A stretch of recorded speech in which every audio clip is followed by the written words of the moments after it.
in that first chair for me, please. Right here, yes, sir. All right. Well, Philip, do you go by the full Philip, or do you shorten it up a little bit? Doesn't matter. Doesn't matter. All right. Well, my name is John Greenway. Welcome to Hearing Unlimited. Let me do a quick introduction of me and a little bit of Hearing Unlimited, so you kind of know who you're dealing with here. Like I said, my name is John Greenway. I'm a hearing instrument specialist. Basically, to you, what that means is my job is to test your hearing, determine if there's hearing loss, determine the potential severity of that hearing loss, and then make recommendations for treatment. Okay. Now, for me, it goes beyond that a little bit, and it basically comes down to more or less the reason why I do what I do. Okay, and that's really comes down to three core reasons. First is I wear hearing aids, and this job seemed like a very logical job for someone with hearing loss to be in. So that's probably the catalyst for why I do what I do, is I want to stay on top of my own hearing, and so it's a good job to have to do that. Now, the second reason why I do what I do is more along the lines of who I generally get to service, and that is a generation of people that I greatly admire. And so I see this job as an opportunity for me to give back a little bit to that generation. The third reason comes back to simply education. Okay. I could sit here and throw hearing aids at people, but my job is much more than that. My job is to help educate people so they can make the best decisions for themselves regarding their hearing health. Because ultimately what experience has taught me is that a lot of people don't realize what hearing loss can do long-term and short-term. What I did was I called around. Yeah. And I checked with a couple of places. What I did was I inherited it. That's what I understand. I was about to say, yeah. I was just going to say before you get too far. But yeah, no. And I called and asked if they could reprogram things, but yeah. They said they wanted to do a hearing test. Well, in order to reprogram it, I have to have a hearing test, and so that's ultimately the reason. But what's more important, even beyond that, is that you understand what we're trying to accomplish for you. Okay. Now, would this be the first pair of hearing aids that you ever worn? Yeah. Okay. These may be better. They may not be. I don't know. All right. So you have two pair? Yeah. Oh, okay. So give me a quick breakdown. What we This got? I bought last year online. Okay. Online? Yeah. I forget the name of the company. Whatever. Phonak. Yes? No, these are Phonak. These are, I don't know what they're. Maxi one? Yeah. They're made by Silent. Yeah. Excellent, silent, whatever. I believe they're Danish or Belgian. That's where most of the hearing aids Yeah, are made. most of them come about that direction. Okay, you got these last year. Yep, 1-4. Okay. And these are from my father-in-law who just passed away a few weeks ago. And I don't think they have volume adjustments or any programs in them. Okay. I can tell. I don't know.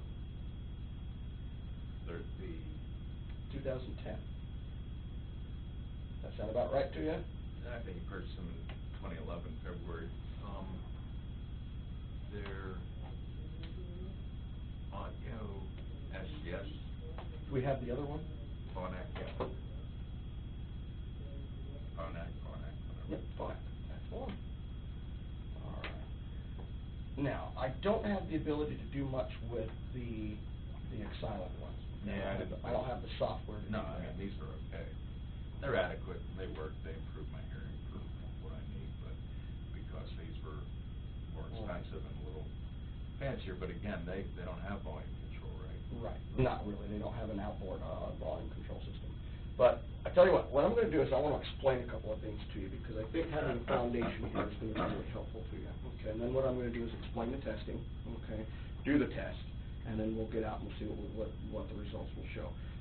My anticipation is right off the bat, because you and I can converse and do so comfortably right now, the likelihood is the style of the hearing aid is likely to be appropriate. It's going to work well for you. The question is whether or not the hearing aids themselves can be programmed. Okay, so that's what we're going to look at. So first things first, let's cover a little bit of ground with you. looking over things now, did you answer these questions based on how you hear with your current hearing aids in, or do you base these responses with them out? Out. Out. Okay, so super. So what do you notice about your hearing difficulties? Why do you feel like you need hearing aids, other than you've probably already been tested and have been? Well, yeah, and higher decibel things, you know, the women's voices. Women's voices, okay, so the higher frequencies. Everything's just muffled, is what I noticed with the man and out. Yeah, so when you pull them out, things seem a bit on the dull side. Oh, yeah. Okay. So we'll just say women's voices are muffled. Difficult, we'll say. I probably have the typical ski slope type loss in both ears, so probably high frequency. When was the last time you were tested? About a year ago. April last year. Who normally does your testing? Oh, this was, I don't even know the name. They're on Northern Pike, Avada. Oh, okay, Avada, no, I think that's that's fine. the name. Tested a year ago. I called them, they said they couldn't program these. Okay, no, Avada works with a different manufacturer. One of the bonuses of how Hearing Unlimited is set up is that we're not married to a single manufacturer, which gives us a lot of flexibility to fit what's appropriate for our patients. Tested a year ago by Avada, and they said you had a hearing loss, and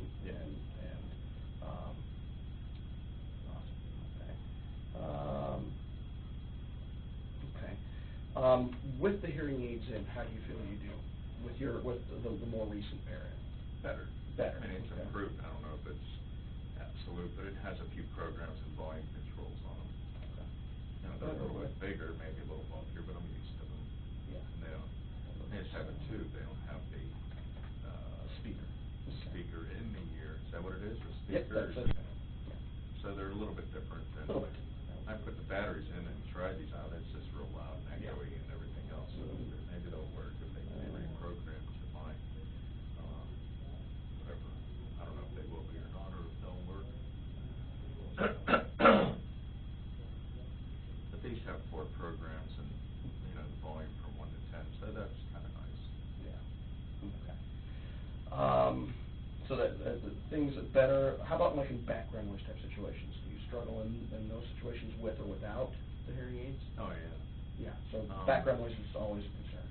Yeah, this has the one program that sort of cancels background. That's what I normally leave it in. Okay. All the time.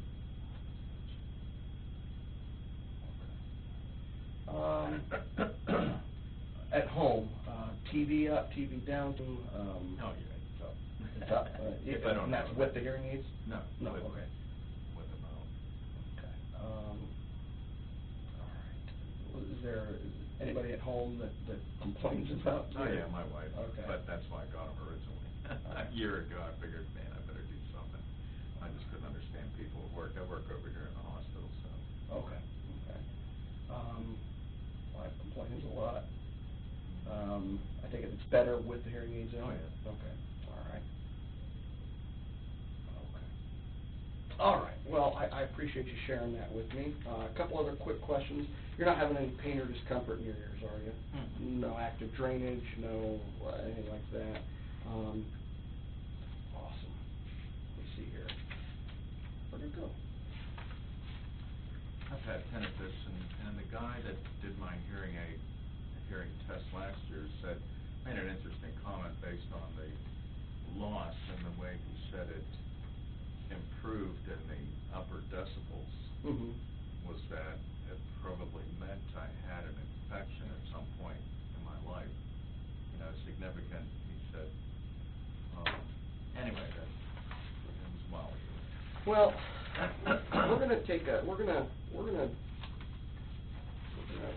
your thing. First thing I'll probably do is that's the one from 2011. Okay. But what I want to do is I'm going to use your last test kind of as a teaching tool. Okay.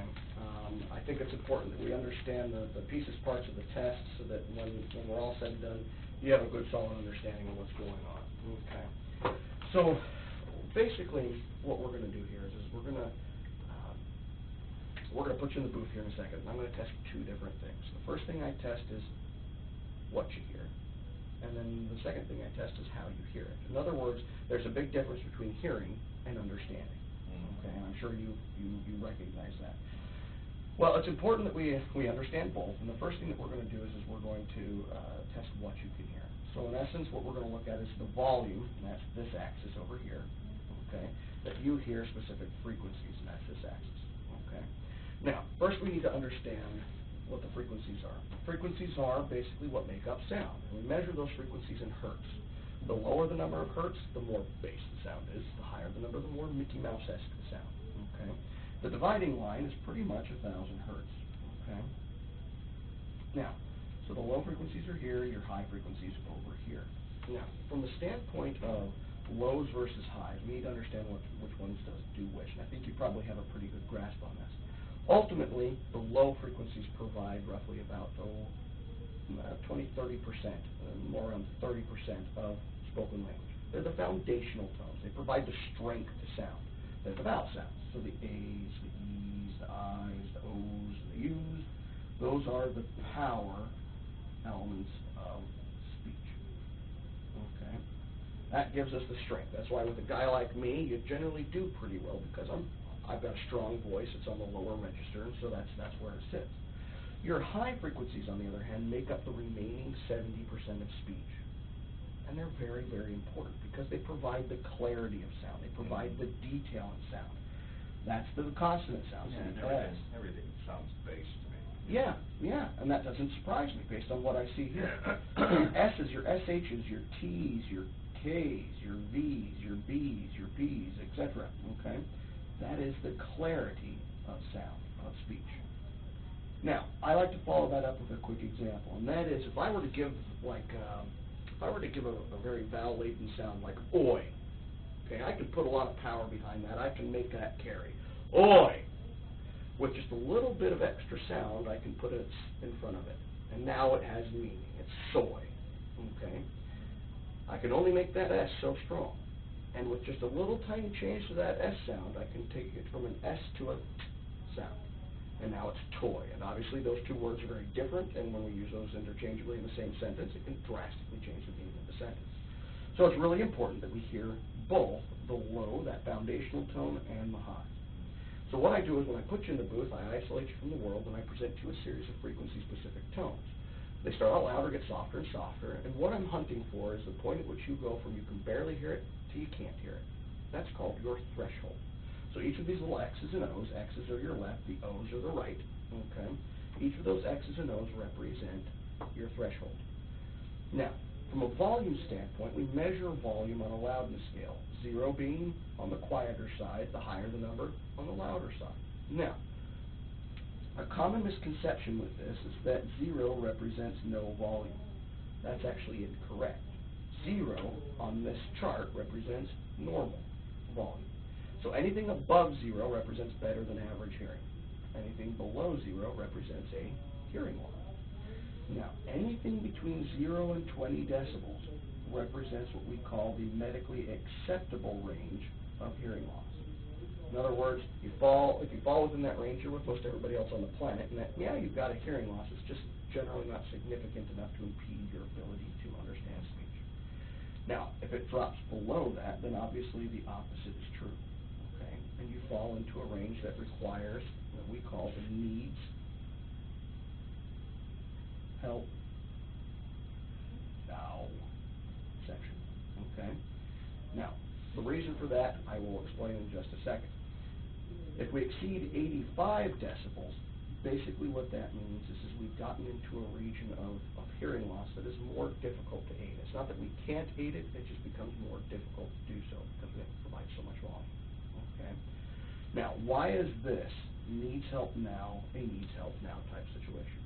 That's the important thing. This is what a lot of folks, I think, miss, whether they're current patients or brand new patients, new people to hearing aids, is they don't realize the overall ramifications of hearing loss. And this is what I want to explain and what I think is very important. Now, I'm a visual learner, so I like to use visual aids. Okay.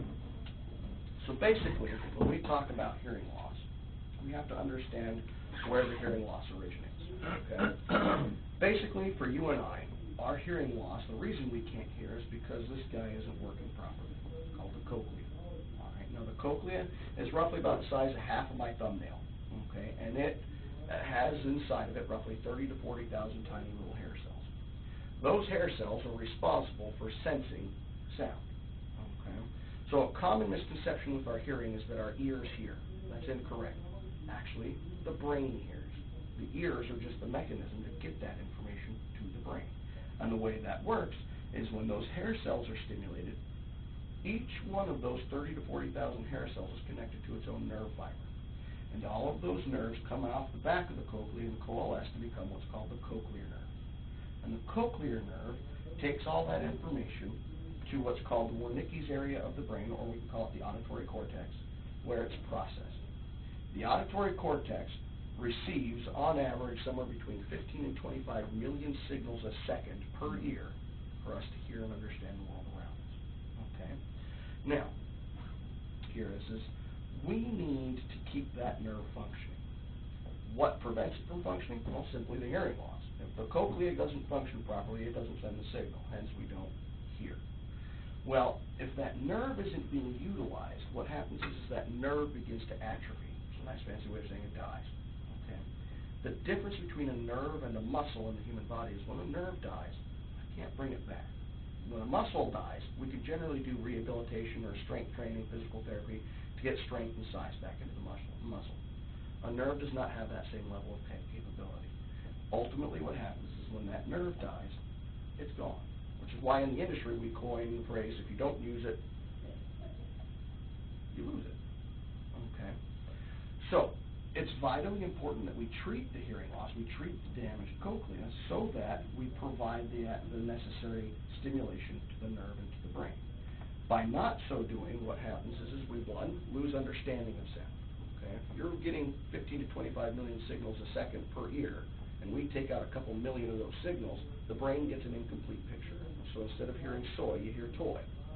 And that obviously drastically alters how you perceive the sound. Additionally, if that nerve isn't functioning and it's not getting information to the brain too begins to atrophy. All of this is called auditory deprivation. And that is ultimately what we are trying to prevent when we treat hearing loss, when we fit hearing aids, when we do what we do. We are trying to overcome that simply by keeping the cochlea working. Now the reality is we can't go in and surgically repair the cochlea. We cannot go in or we can't have you pop a pill and hear better. We have to rely on stimulating what's broken to get the signal to the brain, thereby exercising the nerve and the brain and keeping that all healthy. So it's vitally important that we do the best job that we can to do that. Okay? And so when it falls into a need help now type situation, that's what we want to accomplish. We want to be able to aid this as appropriately as possible so that we can maintain this. Now, back in 2011, we tested the ability for the sound to get from your ears to your brain. And what we found was that the left ear, at about 65 decibels, did about 80%. When we put both ears together at a slightly lower volume, you did 73%. Now, for a lot of people, that doesn't look bad. To me, that looks bad. And the reason is that's telling me that you're missing more than a quarter of what's coming to you. Okay? And that's unacceptable. We got to be able to do better than that. Okay? In the event that we can't, the only way that we can maintain that is to properly aid your hearing. Okay? So what's important and most important about all of this is that it's not about blanket volume. It's about providing stimulation exactly where it needs it, when it needs it. Okay? The hearing aids provide direct stimulation. It's the difference between, say, an amplifier and a hearing aid. An amplifier just gives blanket volume. Hearing aids give specific volume, specifically where you need it at multiple levels simultaneously. And that's what makes the big difference in keeping that cochlea healthy and functioning properly. So what we're going to do is we're going to go ahead and test and more or less compare from last time to this time. Okay. Do you have any questions about all that? No, I'm sure it's different. All right. Now, have you? I don't know how much. Is there anything there that was not review, that was new, that you have a question about? No, I guess my question is, can these be programmed to fill in They that? can be, yes. That's absolutely a possibility. The other thing that what we may want to consider is simply put the age of the hearing aids, whether or not the age of the hearing aids are going to provide the appropriate stimulation as what you need. Hearing aids, they're computers, so as computers get older, they don't work as well. And but I don't have any doubt that we'll be able to get them good up and running for you. The question is can we do better? Yeah. And I'm certain that we potentially could. But let's test you first and find out. Okay, so go ahead and come on over. Okay, and have a seat.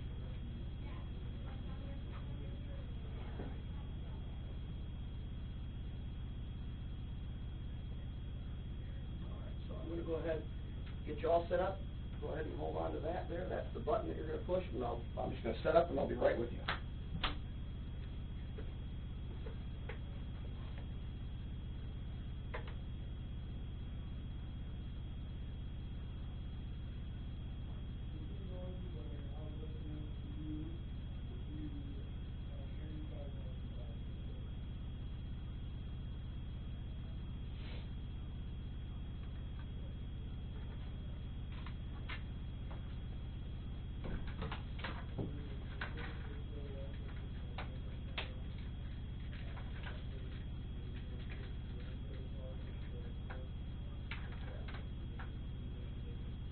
All right, folks, I'm talking to you right now. Is that a comfortable volume for you? Okay, so if our TV or radio, turn me up, turn me down, am I just right? Oh, hold on, let me take you down just a second. All right, how about right there? Is that pretty comfortable? Okay, so here we go. I'm going to go ahead and start with the right.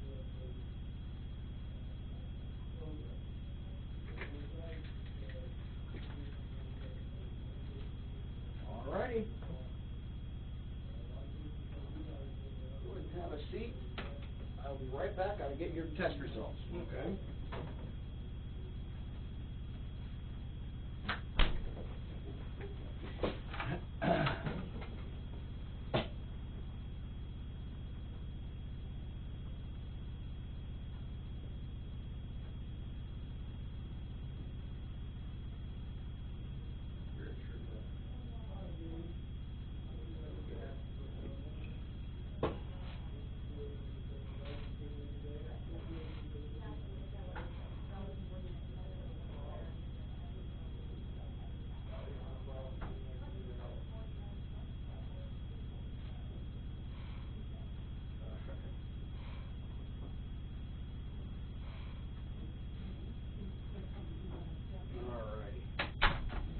Okay. You still have a significant hearing loss. Yeah, that's sort of like the slope that I recall from what Yep, they... and there you go. Okay. So basically, let's do this. Okay. Let's go ahead and just stick this information over here so you have some reference. Okay. So remember, these are the lows, the vowels, highs, clarity. Okay. From a volume standpoint, 0 is considered normal. Okay. 20 decibels is considered. Okay. I'm nowhere in there. All right. Similar to this one. Very similar. Very similar. As a matter of fact, and I'll just to put this in here, actually needs help now.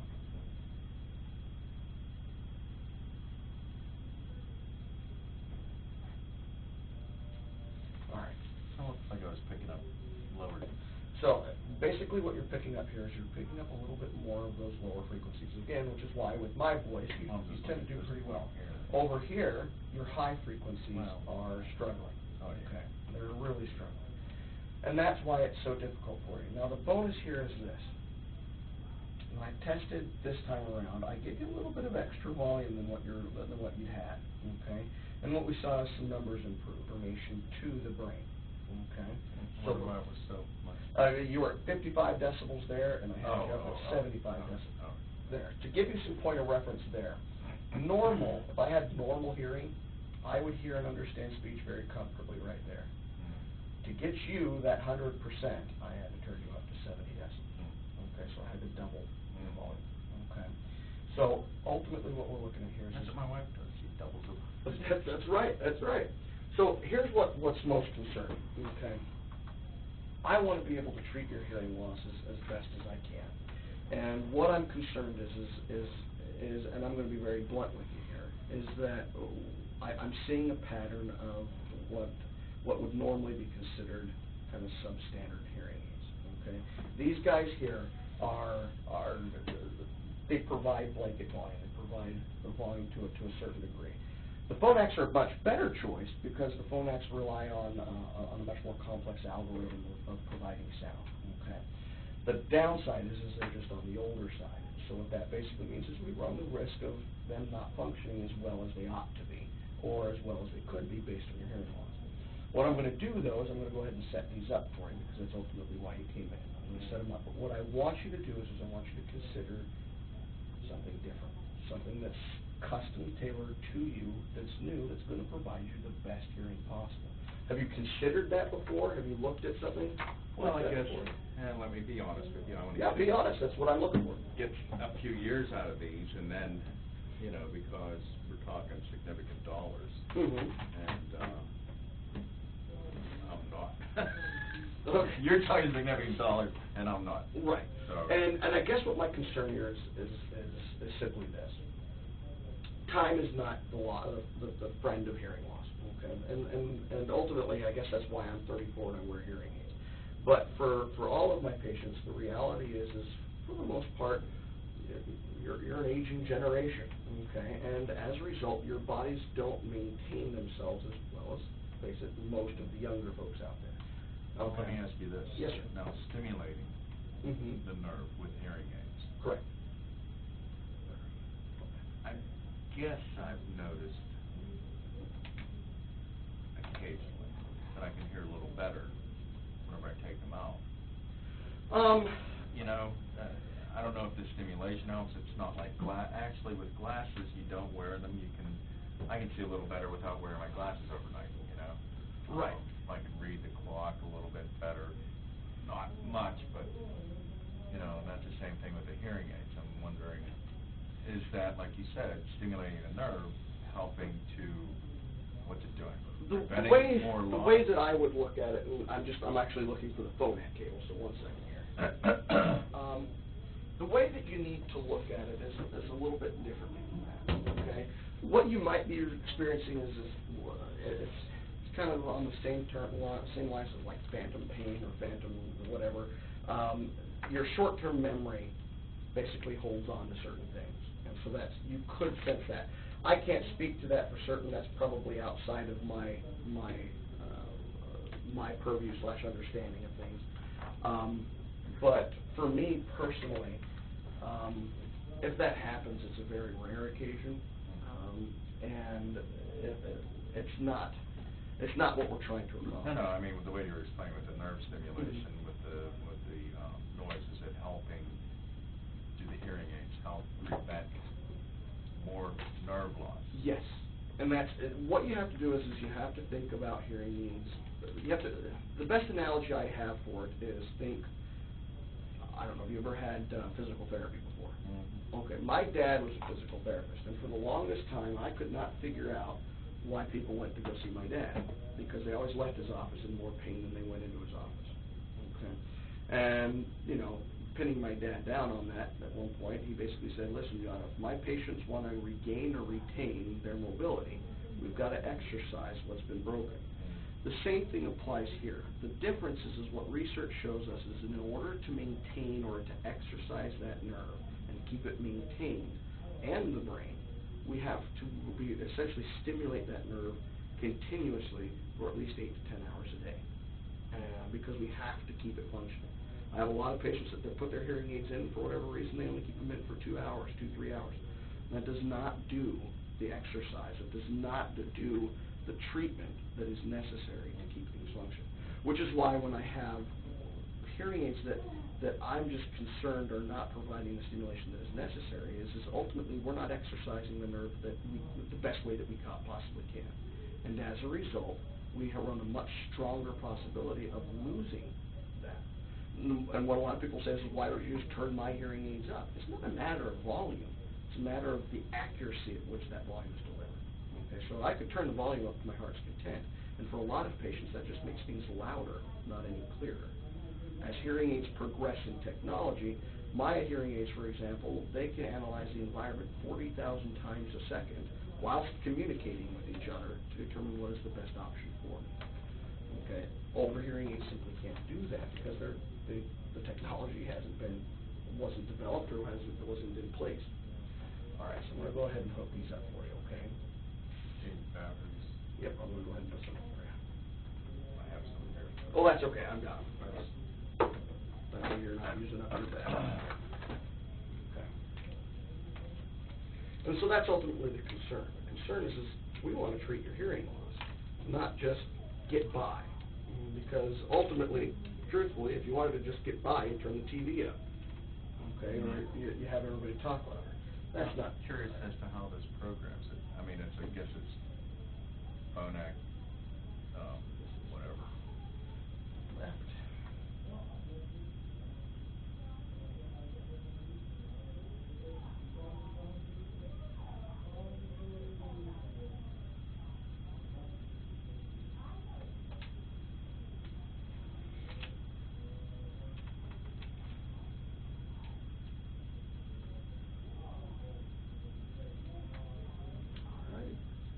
Got here. Does this need a battery?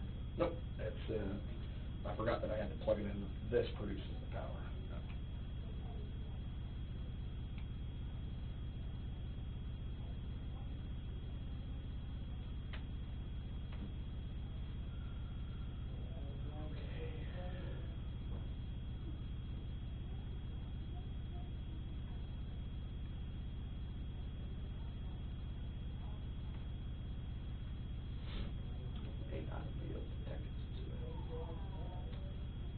The left one. That's the right one.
That's it? That's it. So what did you use, that test you just did? That's it. Yep, that's pretty much it.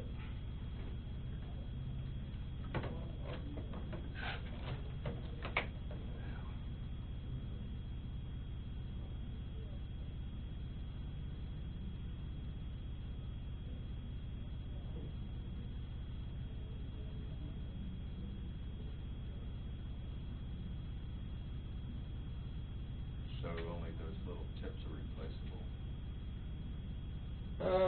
No, I mean, these cables are replaceable, but they'd ultimately cost a chunk of change to get them replaced, I think because of the age of the hearing aid. All right, I gotta change one more thing on it here.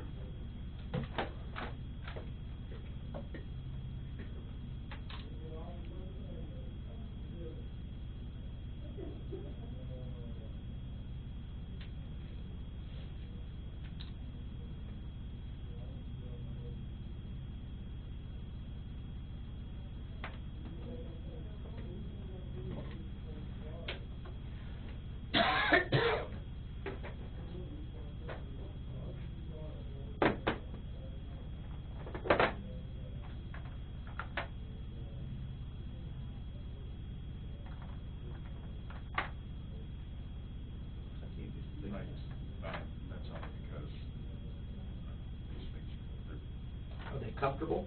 Man, I got used to them.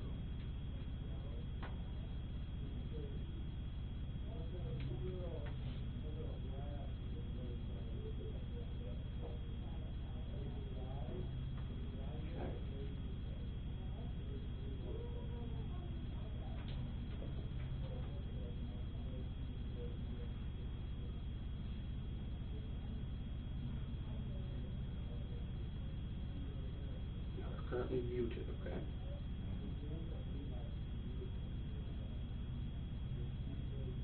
I'm going to make them smaller.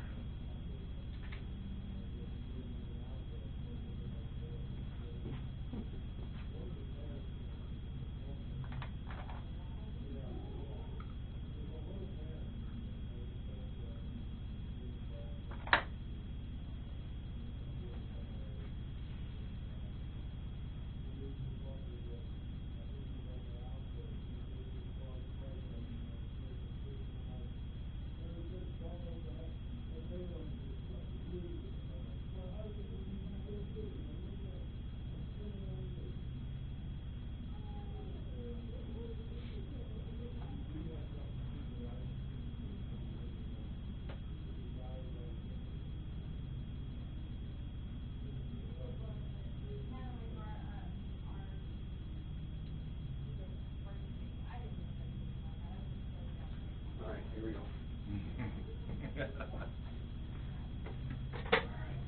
And okay. They are in essence set up. They're going to be here. Yep.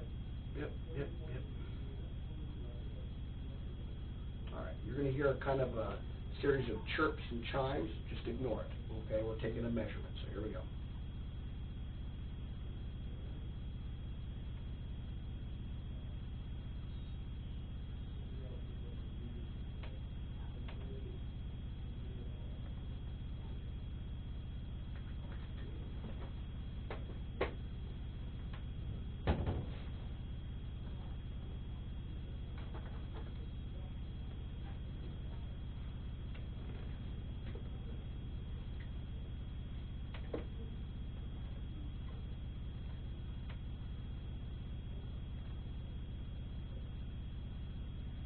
I may not like that. We'll see it. All right, so I'm going to take you up to about 90% of your prescription, okay, which means it's 90% of what you need to have for your hearing loss. So as I talk to you right now, how does that sound to you? Sounds pretty good. Yeah, sounds pretty good. Okay. Basically, here's how it has to operate, okay? Sounds good. Well, my voice isn't. Your voice is going to sound different. Yeah. And that's very normal. What you're going to have to do is adjust to that. Yeah, that's not too bad. Yeah. And right now, again, you're only at about that 90% of your prescription, okay? And this is where I would leave you. Now, here's the issue, okay? And basically it comes down to how we're going to provide you the service that you need, okay? Ultimately, how I would normally do it, if you had purchased these hearing aids through me, what I would do is I would start you off at probably about the 80%, okay? And I would have you go 2 weeks with the 80%, bring you back in, bump you up to 90. Through that process, talk to you about realistic expectations, talk to you about what the hearing aids should or should not be doing, so forth, so on. And over the course of about 3 to 5 weeks, I get you up to that 100%. Okay. You need to adapt to the sound. It takes time for the brain to get used to having to having that sound.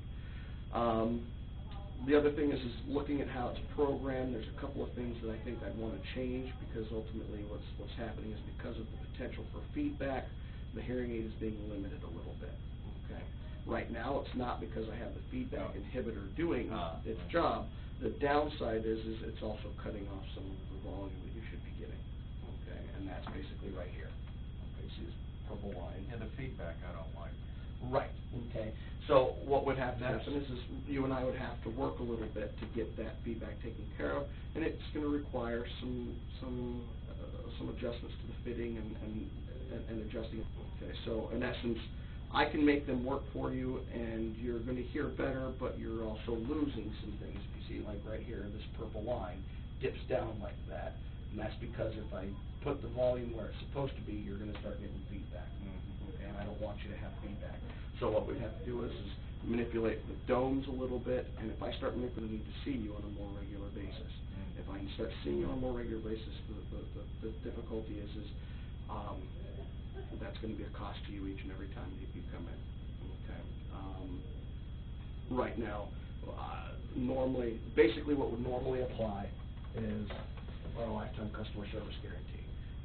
But because this is not the treatment plan that we have, that we would want to provide you, it's going to be hard for us to provide that level of care based on this. Okay. And so what it comes down to is we've got to make a decision on how to do things. Now, the reality is if I were to fit you, I would probably fit you with a very that's no, that was 5 years. Which one's 5 years? This one. Yeah, yeah. And so based on that is the hearing aid is just not designed to do what a current hearing aid could do. So feedback would not be an issue, period, with something that's a little bit newer. Tell you hearing aid. The reality is for me to fit this one appropriately, it's going to take some steps to do that, and you just have to decide whether or not it's of the worth to go ahead and just get something new, or basically pay for each appointment. Or what we do is we have something potentially we call an adoption policy, and that I have to finalize that because we've been discussing that as a company, and I don't think there's a final word on how we're doing that yet. In essence, what it would do is allow you to ultimately purchase a lifetime customer service guarantee, and we move forward with whatever you have in your ears. Okay. So I have to verify that. The last time we talked, it was basically like $500 for a lifetime customer service guarantee. That would get you free batteries for as long as you wear the hearing aids. All of your visits and everything is free. Every test that we do is free. Everything is taken care of.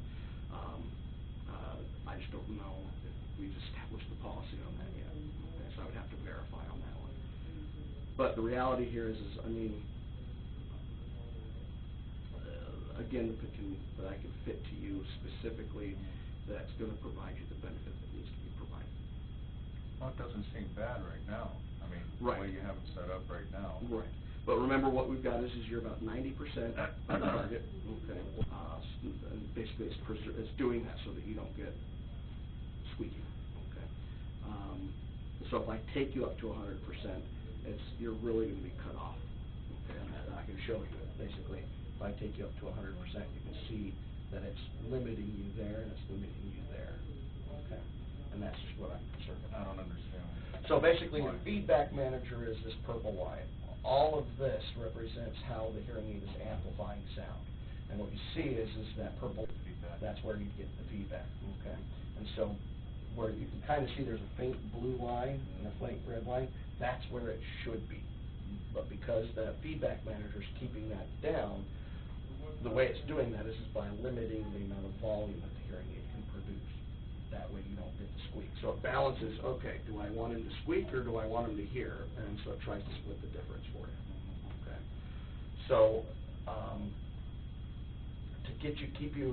to help you adjust, I want to leave you at the 90%. Okay. And what we would have to do is if it were me, what I would do is I would change the setup in your ear and I would reprogram the hearing aids.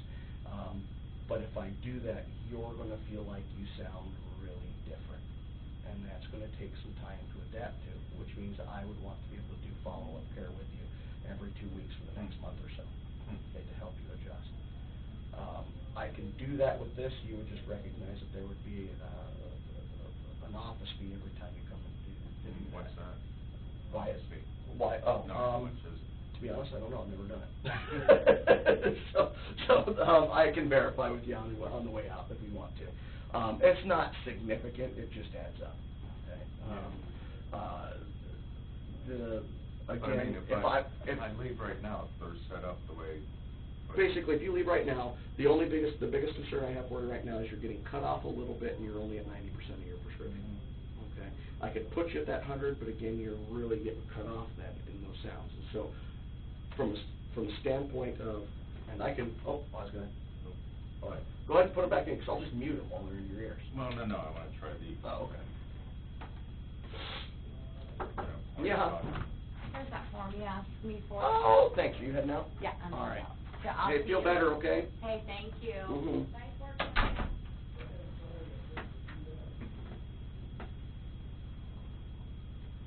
Okay. ahead, keep talking. I'm listening. Okay, so here I am talking to you, chit-chatting away, having a grand conversation, living on the edge, talking religion, politics, all the forbidden subjects, and, yeah, I don't know, if I could remember any of the Gettysburg Address or any of that nature, I would recite it to you, but I don't. No, there you have it. Okay. Yeah, no, I'm just... Tinkering. Yeah, I'm Yeah. seeing what these are like versus,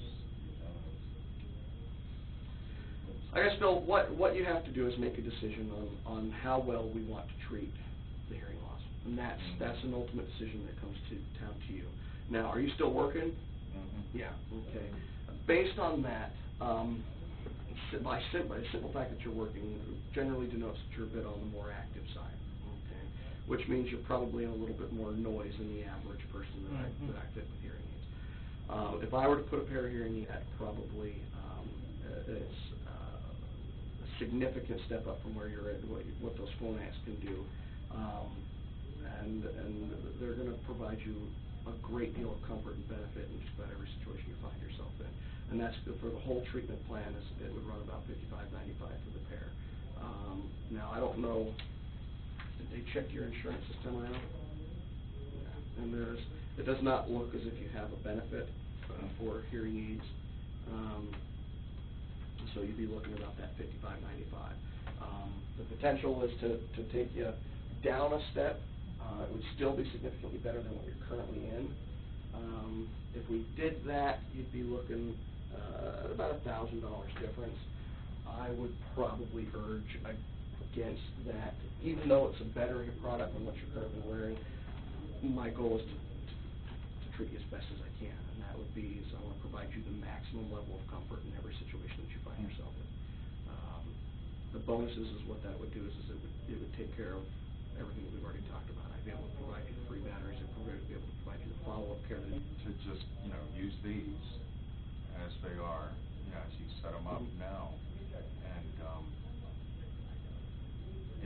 check it out for a while, how backups. And this is what I would suggest we do. For a little while. And this is what I would suggest we do. But then I would be considering it, and that's why, Well, I came here versus... Yeah, and here's what my thought process was, is I know where you're coming from, and I have no objection to it. So what I want to do is I want you to get used to what you're in right now, okay? A month to 2 months. And what I'm going to do is when you come back in, I'll waive the fee because I'm going to run an experiment. And what I'm going to do is I'm going to basically do a comparative analysis. We're going to do a live word test in these hearing aids and hook you up to a new pair of hearing aids. I'm going to do it quiet, and I'm going to do it in noise. Okay, so in a noisy environment, quiet environment, I'm just going to simulate both environments. I did that before. I think I did it here. Okay. I didn't understand what the hell was going on. Right. Well, that's what we're going to do. We're going to test it. Conversation in the restaurant. Yeah. Okay. That, so I'm going to test it, and we're going to do it once with these, and then I'm going to show you the difference between what you're getting and what you could get. And really, what it comes down to is the comfort in which you hear sound. That's what we're aiming to do. We want to bring that sound close to you better. Now, are these other you're talking about Starkey or the other ones? Either one. I'm a big fan of these guys. Now, they wouldn't look quite like that unless that's the ones you wanted, but that's basically what they look like. Which company is this? That's Starkey. The Oticon, which is what I wear, would look more like that. Okay. Now my life is dull. Okay. So Starkey has several different shapes and sizes that they come in. This is called the Micro. Then they have one that looks a little bit different. I don't have one with me right at the moment. And then they have one that's called, it's like the Nano or something. It's basically a smaller battery, so everything's a lot smaller behind the ear. Okay.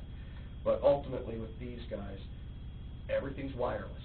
So I can program it wirelessly. The hearing aids talk to each other wirelessly. It gives you the ability to sync your hearing aids into cell phones and stuff like that, okay, with the appropriate equipment, of course. But ultimately, today's hearing aids are much different. Yeah, and that's the thing. It changes, it does change. More rapid than computers. at this point? It does change, but when it does change, it changes for the better, and that's really the bonus. Now the difference is what we try to do is we try to weigh. Okay, do we go ahead and fit the hearing aid based on just the age of the hearing aid, or we fit the hearing aid based on how the patient is coming in and saying, gosh, I'm not hearing the way I used to. That's when we upgrade technology. Okay. And so what I'm thinking I want to do with you is we're going to do what's called the diagnostic evaluation for you.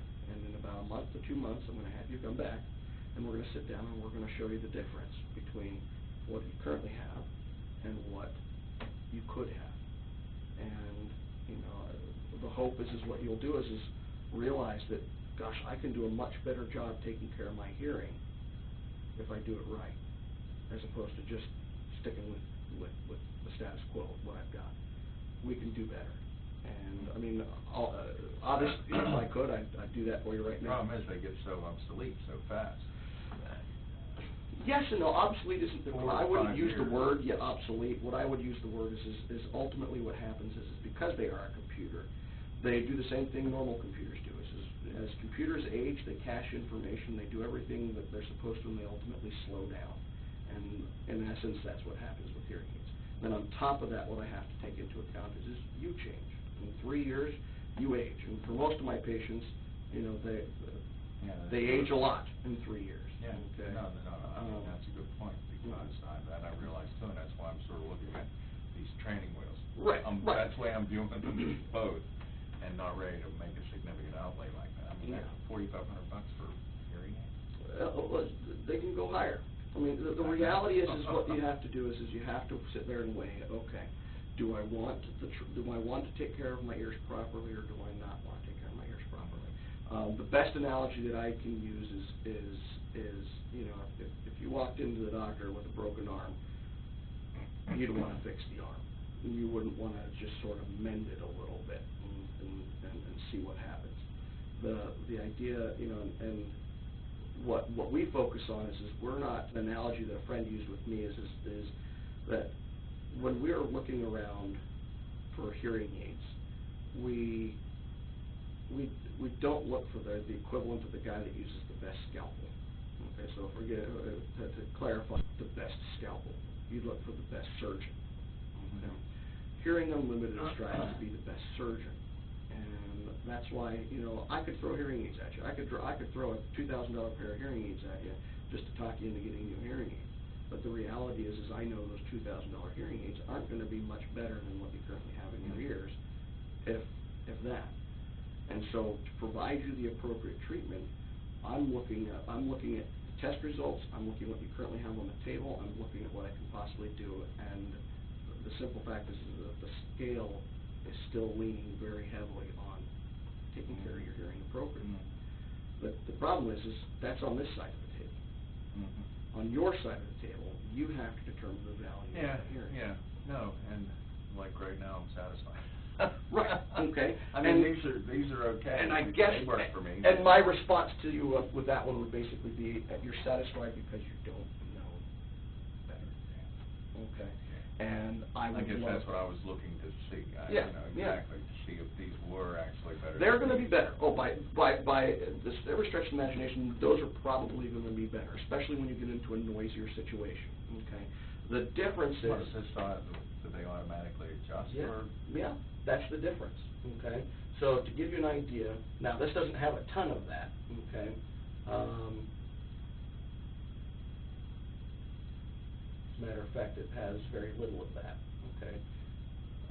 Now I could set up specific program settings for you. No, I can't. Well, no, these don't. You can't program it. It does have the wireless. Okay, so you could theoretically get a remote that does all of that, and that's what a lot of people did with that hearing aid. Is they purchased the remote that allowed them to up and down the volume wirelessly.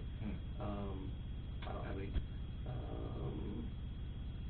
So this is just like refined for my hearing loss, but it's what 90% of what? Right. It's only 90% of your prescription, and even at that 90%, you're getting cut off a little bit. At 90%, it's not much, but it is a little bit. at that 100, you could do a lot better. Mhm. Okay, and life could be much more No, comfortable. no. I also want you to recognize the importance I could do of a all lot this. better buying a Mercedes too. Also I true. don't, because The difference is if you don't buy a Mercedes, things aren't going to get worse for you other than your finances. But with this, the longer you wait, the longer you don't take care of things properly. Basically, it comes to a point where I'm going to look down at you and say, that's the best we're going to do. Okay, and sometimes if I can get 3 years out of these and using them both, maybe they'll fail, maybe they'll just, and I'll have backups that are adequate, less than adequate, certainly, but these help. These help. Yeah. These are an improvement. Mm-hmm. And I'm sure there's much better, and in 3 years, it'll be even better. Oh, That's for sure. my viewpoint. Understood. No, and you're not alone in that regard. Again, the down meantime was happening. Yeah. Okay. And so, Can I have a copy of that? yeah, the one that I wrote all over is yours. Okay. Okay. Because I want to compare this to what they did. I think it's almost, I thought the one I had last year was down like to 90, where I was bouncing back up. Okay, so I'm going to go ahead and save this for you, and then I'm going to just put the batteries in here, all done. Okay.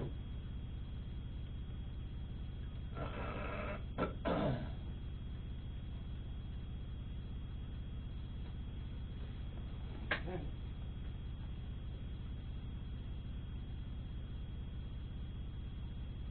Oh, there we go. Close that out. I like that.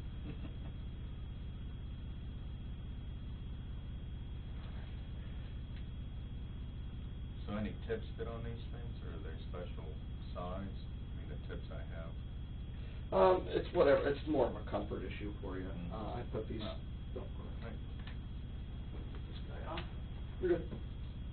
Yeah, it's my father-in-law. Sort of like carrying a piece of him around, Sure. Wow, this is different. It's a bigger difference whenever I put these in than these. There you go. Now, whenever you use a phone with these things, you're supposed to hold it up to your ear or to the... What I usually tell you to do is just kind of give it a little bit of distance. Just back it off of your ear a couple of half an inch, if that. I think I sometimes pull them out on talking on the phone.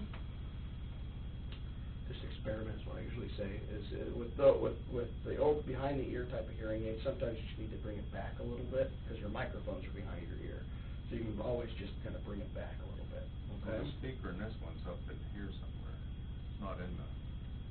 it's a hollow tube. So this is the speakers up. With this one, the speakers up in here, as is the microphone. The whole hearing aid is encased here. With that one, the difference is that the speaker's in the ear, and that's the only thing. The rest of the hearing aid is still behind your ear. Okay. All right. Let me see here. Let me document what we did here today.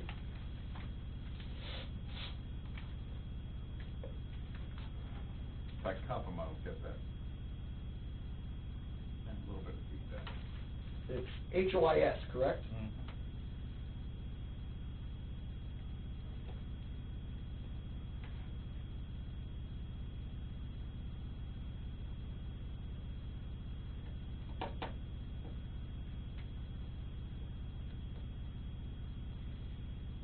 All right. What is today's date? 9/3/9.